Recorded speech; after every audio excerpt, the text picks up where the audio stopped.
โอ้สดห่อนๆหน้าห้านกันเลยบ้านนี้ตายฮะ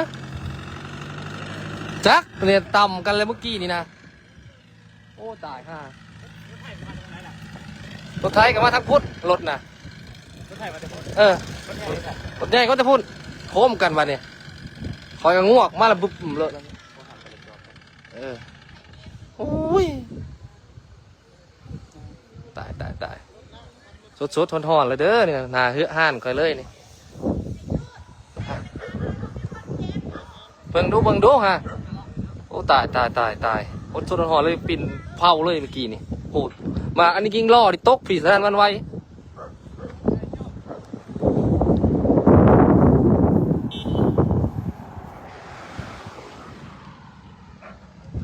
โอ้ธรรมดาเด้อคนเด้อผมสดห่อนๆเลยเดี๋ยวนี้คนเจ็บน่าจะเป็นรถเวียดทางนั้นรถใหญ่ฮะโค้มเลยตอนนี้ปิ่นเลยแบบนี้สดห่อนๆเลยอยู่หน้าห้านเขาเลยนี่เด้อ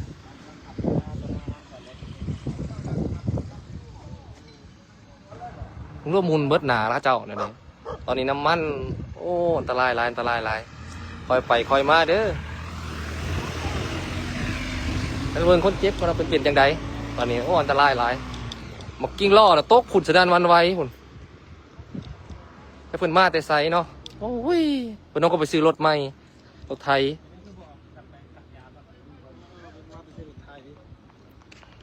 ซื้อรถไทยรถได้ตั้นหนาปะเนี่ยบ่รถไทยเพิ่นก็มาทางนี้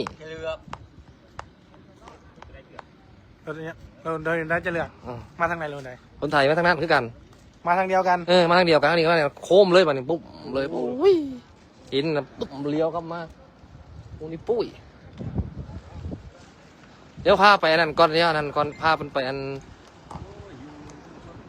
เมืองชน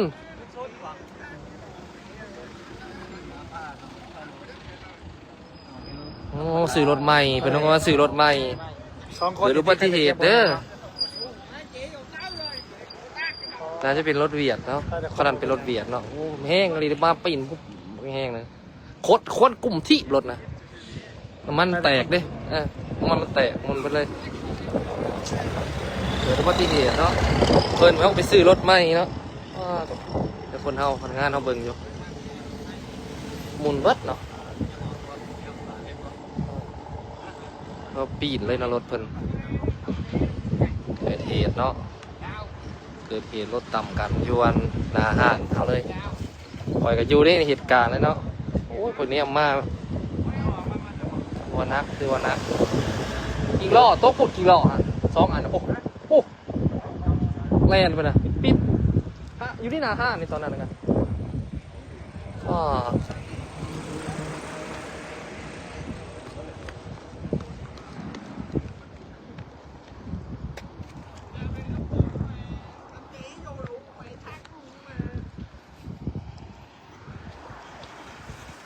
สีอะไรวะ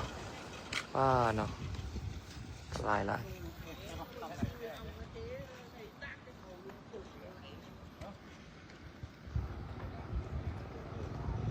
ห้องกลมเนาะพ่อนั่นบ่ไปฉีดยาบ่พาไปไว้นั่นจีบ่เจ็บจีบ่มีไฟเจ็บแน่เดี๋ยวเขาเสียพนักงานเขาพาไปนะฉีดยา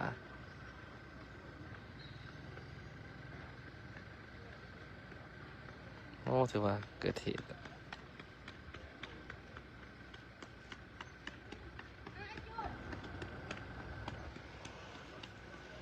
ตายแล้วโอ้ต่ำหนาเลยเนาะต่ำทั้งนี้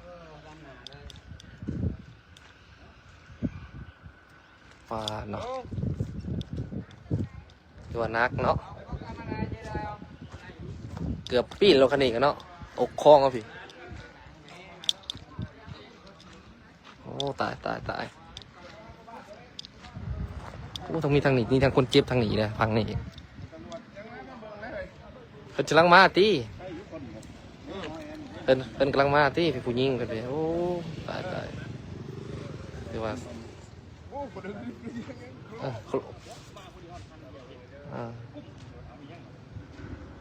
เออ เป็นไร อืม ไปอยู่ทำเก็บนะ อืม แค่นี้มือใครได้ยังดีนั่น แม่นว่าจะพาเขาเจ้าไปฉีดยาและทั้งถามเพิ่นอยู่เดี๋ยวเอาอัน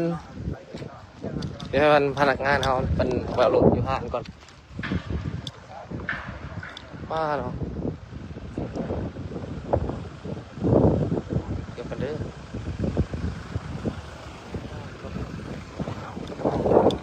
รถจนปีนเนาะรถขนาดเนาะได้ละโมมี่เอารถท่าได้เอารถขนาดนี้เอาไปเอารถทางหลังเนี่ยรถทางหลังไปเอารถทางหลังกลับมาดิ เอาเลยไปส่งเขาเป็นยัง เอารถนี่รถทางเอาทางหลังนี่เอารถออกมาติ ออกมาเราเน็ตใจอยู่ไปออกมาไหม ออกมาเอารถทางออกมา ออกมาเลยละ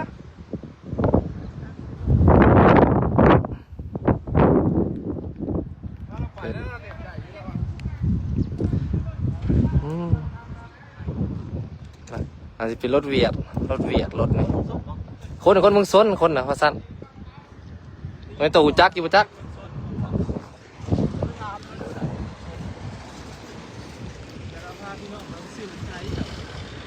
ไอ้ก็เสียเอาไปเอารถแล้ว ตุลาไปเอา ตุลาไปเอาแล้วปะเอารถพาเขาเจ้าไปหาหมอสักก่อนเนาะเอามัน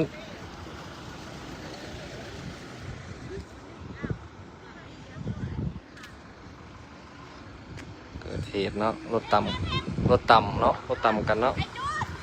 มาหันทางหล่างหันแล้วก็เหยียบคอมันอีกฮะเนาะอยู่ไสอะอยู่หน้าห้านนี่เลยเนาะอยู่หน้าห้านเอาเลยแหละ เกิดเหตุเนาะโอ้เข้ามาอยู่หน้าห้านนี่ตอนที่มันเกิดเหตุนะกำลังจัดรถจัดล่างอยู่ดีตามอันนั้นเลยกระเจ้าเขาก็ไปซื้อรถไทยยังไงนี่กำลังสิลงหน้าใกล้สิลงหน้าแล้วก็ซื้อรถไทยมาฮอดนี่เนาะ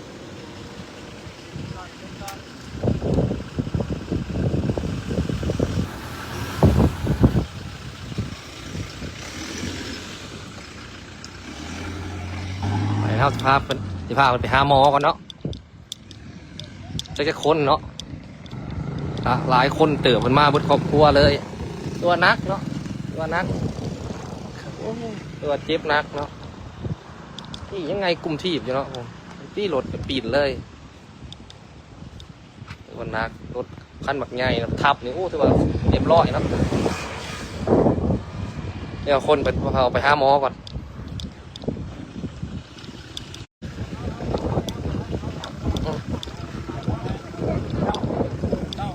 ผู้ใดเนี่ยที่ว่าเจ็บเอาไปหาหมอจะพาไปหาหมอไปตัวใดปักซองบ่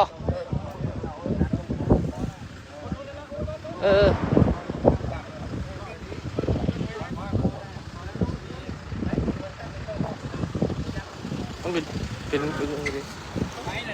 เพราะทางทุ่มเขาหาที่นอนทานหมดแล้ว ซื้อได้ไหนแหละพี่น้องข้างๆนะว่า ก็เจ็บนักเนาะมันเจ็บเอากับไปพนักงานเอา ไทยแหละ พานไปหาหมอเนาะว่าซอยเรือกันเนาะคนตายบอกบ่มีเนาะแต่ว่าเจ็บเนาะเจ็บหลายคนเนาะ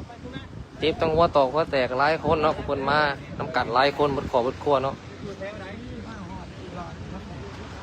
น้องนกเขียน